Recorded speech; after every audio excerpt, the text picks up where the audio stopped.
छत्तीसगढ़ की भारतीय जनता पार्टी में बुधवार का दिन संगठनात्मक गतिविधियों और अहम बैठकों के नाम रहा।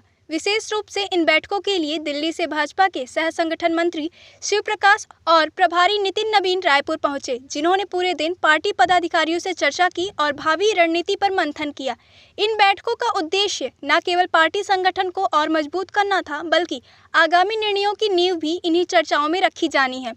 बताया जा रहा है कि निकाय स्तर के नेताओं की अलग बैठक होगी और इसके बाद भाजपा जल्द ही निगम मंडल में नए पदाधिकारियों की घोषणा करेंगे।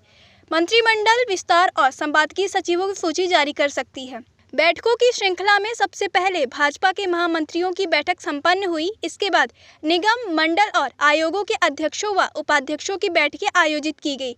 इन बैठकों के माध्यम से पार्टी नेतृत्व ने निचले स्तर तक संवाद स्थापित किया। सभी मोर्चों प्रकोष्ठों के प्रदेश अध्यक्षों की बैठक के बाद नगरीय निकायों के महापौर, सभापति, अध्यक्ष व उपाध्यक्षों के साथ साथ जिला पंचायत के पदाधिकारियों से भी बातचीत की गई। भाजपा प्रदेश महामंत्री जगदीश रोहरा ने बैठक के क्रम और महत्व की जानकारी साझा की।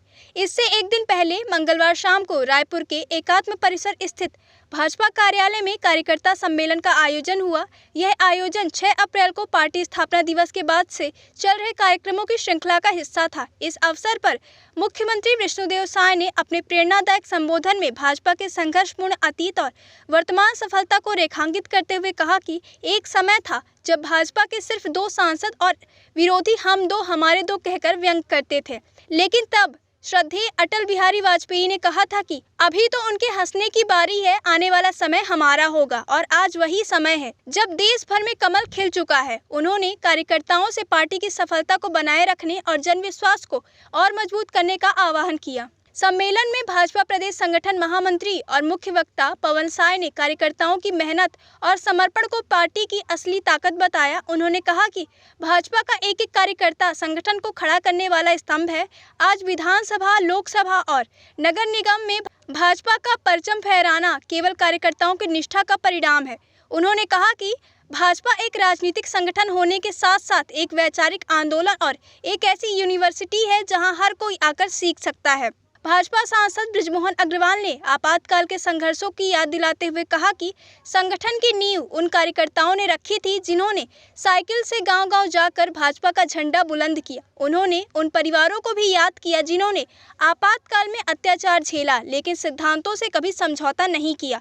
उन्होंने कहा कि जनसंघ और भाजपा का इतिहास हर कार्यकर्ता को पढ़ना चाहिए, क्योंकि यही इतिहास हमें हमारी जड़ों से जोड़ता है।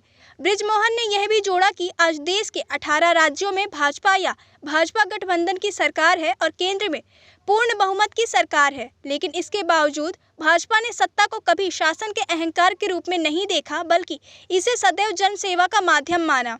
इस पूरे घटनाक्रम से स्पष्ट है कि भाजपा छत्तीसगढ़ में संगठन को और अधिक मजबूत करने, कार्यकर्ताओं को प्रेरित करने और भावी राजनीतिक दिशा तय करने की तैयारी में जुट गई है। इन बैठकों और सम्मेलनों के माध्यम से पार्टी ने यह संदेश देने की कोशिश की है कि उसकी असली ताकत उसका कार्यकर्ता है, जो विचार से जुड़ा है, सेवा से प्रेरित है और भविष्य की दिशा तय करने के लिए तैयार है।